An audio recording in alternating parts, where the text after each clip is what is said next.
めちゃくちゃ綺麗じゃん。お化けの木だ。休憩がてら温泉に入ろう。ちょっと何気にさ、初めて水着も何もつけずに裸で入ったよ。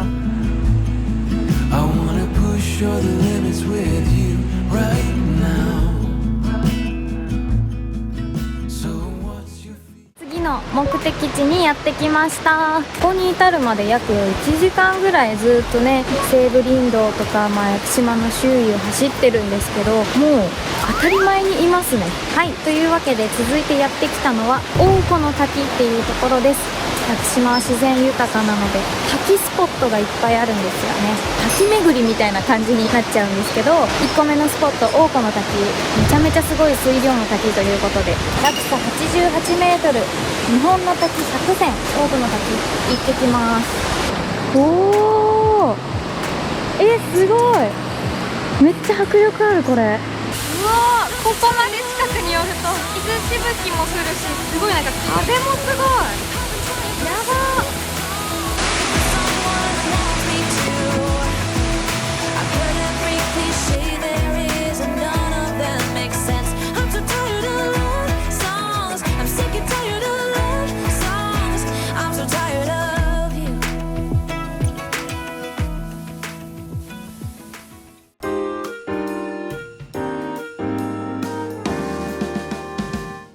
なんか今さ、鼻に虫入ってきてそのまま吸ってしまった気がするんだけど、嘘でしょ？はい、というわけで次はね、塚崎タイドプールってところ目指してるんですよね。あ、もう着くのかな。あったあった、塚崎タイドプール。なんか干潮の数時間前ぐらいに行くとですね、大きな岩場の中に潮だまりが見られて、そこでイソギンチャクとかね、熱帯魚とかが観測できるんだって。天然の水族館なんて言われてたりするということなんですよ。馴染みがないからね、そういうのは。待って、マジでさ、虫が本当に左鼻がムズムズする。やば。ここまで屋久島半周ぐらい今してきてるけど、かなり順調に進みすぎていますね。空もね、めっちゃ晴れてきたんでいい天気になりました。海めっちゃ綺麗です。わ、めっちゃ綺麗。どこがタイドプールなんだい？この辺りで止めましょう。めっちゃ綺麗じゃん。あ、休憩所がある。ちゃんと遊歩道に沿って歩くとこういうのが観察できるようになってるみたいなんだけど、今ね、干潮にはちょっと早いかなって感じなんだよね。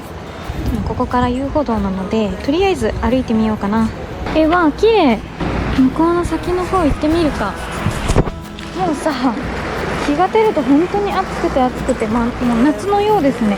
私のこの足元からなんから格好がもう完全に夏。こういう岩の隙間とかに潮だまりができるのかな。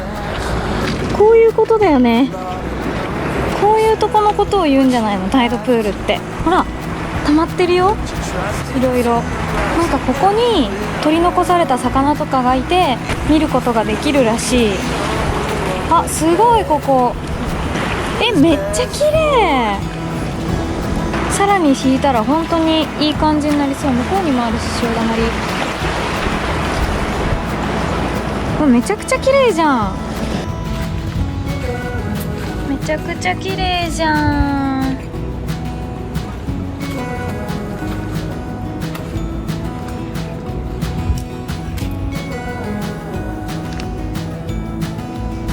冷たい。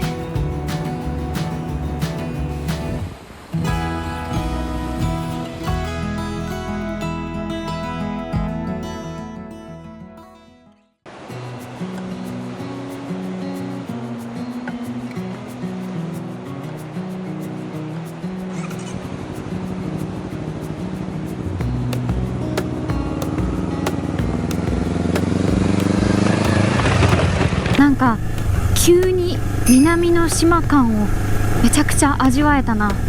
やっぱ海辺のさ、青い海とか見ると、あ、島だなって思うよね。でもちょっと私あんまり詳しくないから、海の生き物とかタイドプールガイドさんとかいたらよかったかなって思うな。夏とかだったらやってるのかな、どこかに申し込めばやってるのかもしれないけど、ガイドさんってやっぱいるな。さて、だいたい今がフェリー降りてから約半分、島の半周走ってきてますね。もうここからは多分最初に走ってきたような西武林道とか森の奥深いところじゃなくて、だんだんこういうお店とかもね出てくる感じになるんじゃないかなと思います。これもまた仲間ガジュマルお化けの木だ。すごいねこれは。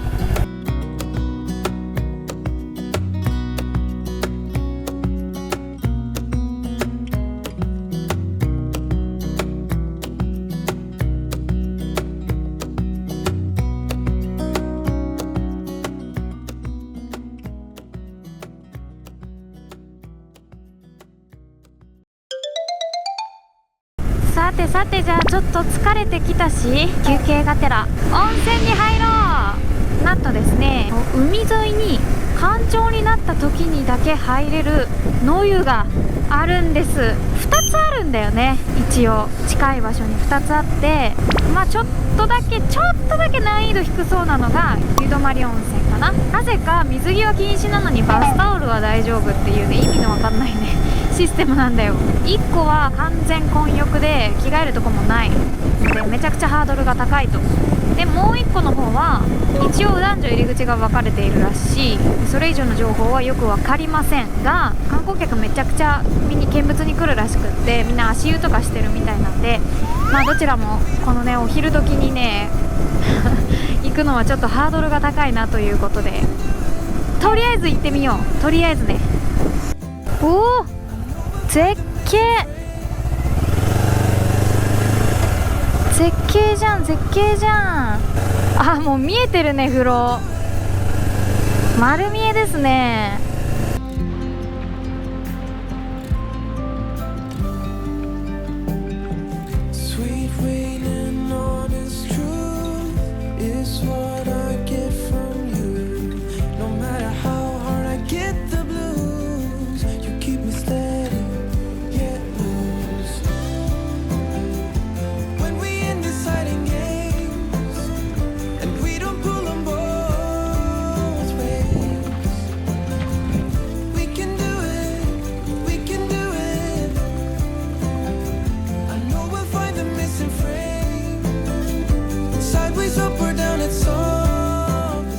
何気にさ、初めて水着も何もつけずに裸で入ったよ。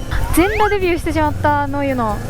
じゃあとりあえずもう1個の一番ハードルの高い干潮の時にだけ現れるという、完全混浴海中温泉行ってみますか。もうね誰もいなかったから今回良かったんだ。写真も撮れたし、もう1個の方も誰もいなかったらワンチャン入れるで。平内海中温泉入り口着いたぞ。なんか神社がある。ここから下に降りていく感じね。オッケー、見てみよう。ダメだったわ、無理、めちゃくちゃ。私が立ち去った後もすっごい団体の観光客とか来ててさ、入れるような感じじゃなかったな。残念。明け方の干潮とかを狙っていったらすごいいいのかもしれない。人気の少ない時間帯を狙って行ってみるといいかもしれないですね。さあというわけで、もうね1時を回ってしまいまして、お腹が空きました。でね、もう市街地というかもうちょっと栄えてるところに出るにはもうちょっと走んないといけないんで、この辺ねお店とかも少ないんですよ。だけど Google でご飯屋さん調べたらね、12キロぐらい先のところになんかすごいね良さげなお店を見つけたので、行き当たりばったりなんですが行ってみようと思います。なんかね農家のご飯みたいな感じで、定食1個のみの営業で、屋久島鹿児島のね特産品をふんだんに使った、こりゃあ観光客には嬉しいだろうっていうようなメニューだったんですよ。写真がね。ちょっと行ってみよう。お腹すいた。ご飯食べよう。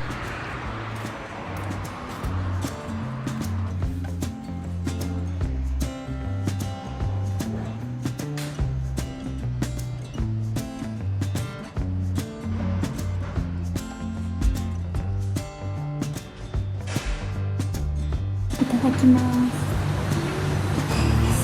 全部めっちゃ美味しそう。何から食べよう。天ぷら。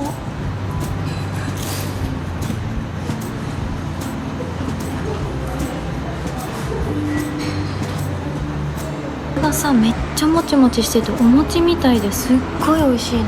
味はなんか里芋っぽいんだけど、なんだろうって思ったらね、川彦里芋の種類でもちもちした食感が特徴の郷土野菜なんだって。本当に美味しい。これお気に入りになりました。いやー、もうめっちゃお腹いっぱい。もう満腹満腹、すっごい美味しかった。郷土料理って感じがしましたね。もうすごい贅沢だったなあ。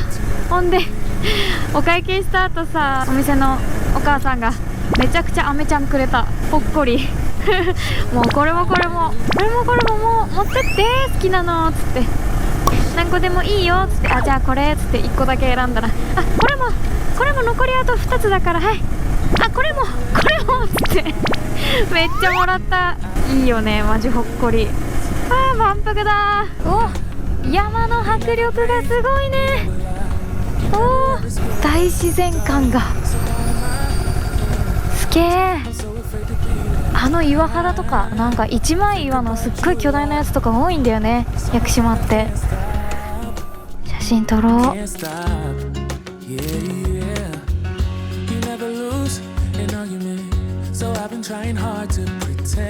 あラストは滝巡りですね。2つ一気に滝を見ます。近いところにあるんだよね。千尋の滝とトローキの滝っていうのがあるんですよね。すごいね、目の前に山がドーン。さあ最後は滝を見て、今日撮ってるゲストハウスに向かって一周完了になります。じゃあラストまで張り切っていくぞー。千尋、普通に千尋って読んじゃうよね。千尋の滝、千と千尋の神隠しの千尋だなって思っちゃう。千尋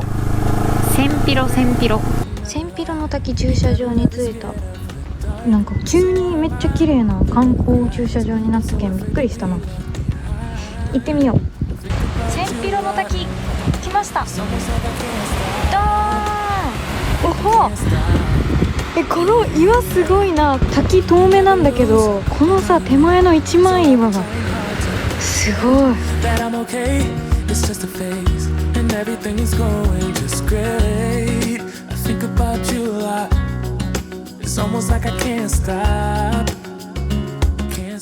もう一個展望台があったので登ってみました。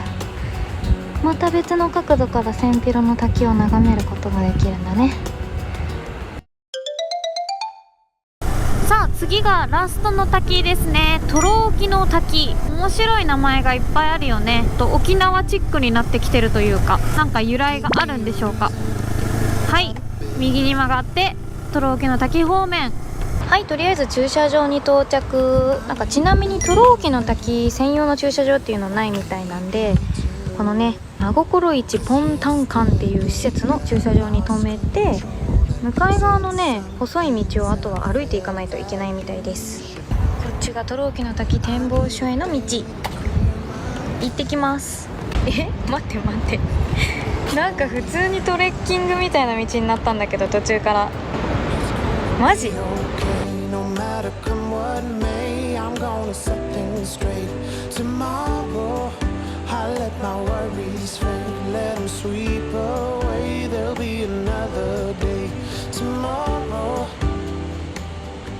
い、というわけでここトローキの滝は海に一番近いところで落ちてる滝なんだそうですよ。でこの後ろのねモッチョム岳、山がすごいかっこよくて素晴らしい景色です。そう、このすぐ後ろは海なんですよ。さあというわけでここトローキの滝で今日の屋久島一周ツーリング最後の目的地でした。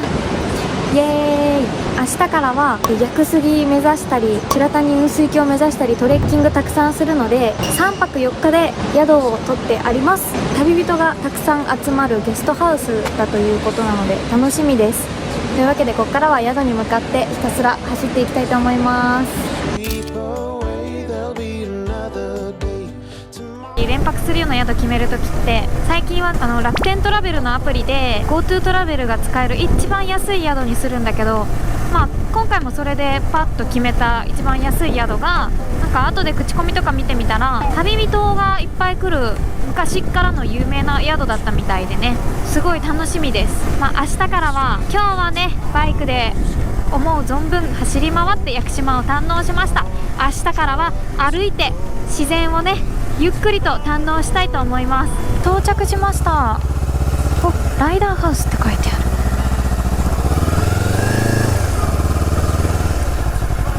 はい、時刻は午後5時です。朝7時に宮之浦にフェリーが着いて、ちょうど10時間かけて綺麗に屋久島一周ツーリング達成しました。はい、というわけでなかなか味のあるねライダーハウスに今日から3泊して、明日からは歩いて屋久島を堪能したいと思います。それじゃあおやすみなさい。